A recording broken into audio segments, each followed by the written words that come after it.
ఖోఖో ప్రపంచ కప్లో భారత అమ్మాయిల జట్టు ఛాంపియన్గా నిలిచింది. ఢిల్లీలోని ఇందిరాగాంధీ ఇండోర్ స్టేడియంలో జరిగిన ఫైనల్లో భారత్ 78-40తో నేపాల్ను చిత్తు చేసింది. ఖోఖో ప్రపంచ కప్ను నిర్వహించడం ఇదే తొలిసారి. తుదిపోరు టర్న్ 1లో భారత్ దూకుడుగా ఆడి 34-0తో తిరుగులేని ఆధిక్యంలో నిలిచింది.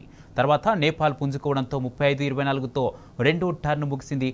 మూడో టర్న్లో భారత్ మళ్లీ దూకుడు పెంచి వరుసగా పాయింట్లు సాధించి ఆధిక్యాన్ని 49కి పెంచుకుంది. చివరి టర్న్లో నేపాల్ 16 పాయింట్లు సాధించడంతో 38 పాయింట్లతో భారత్ ఘన విజయం సొంతం చేసుకుంది.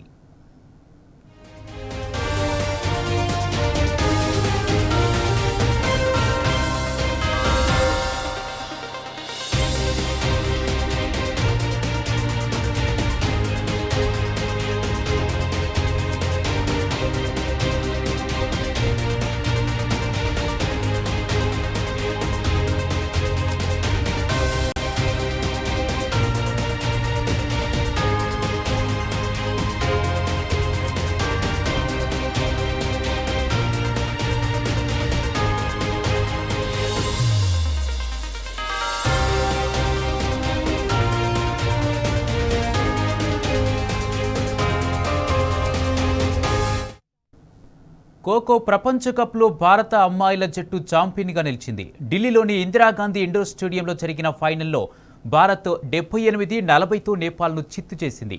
ఖోఖో ప్రపంచ కప్ను నిర్వహించడం ఇదే తొలిసారి.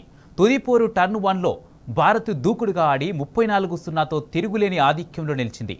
తర్వాత నేపాల్ పుంజుకోవడంతో 35-24తో రెండో టర్న్ ముగిసింది.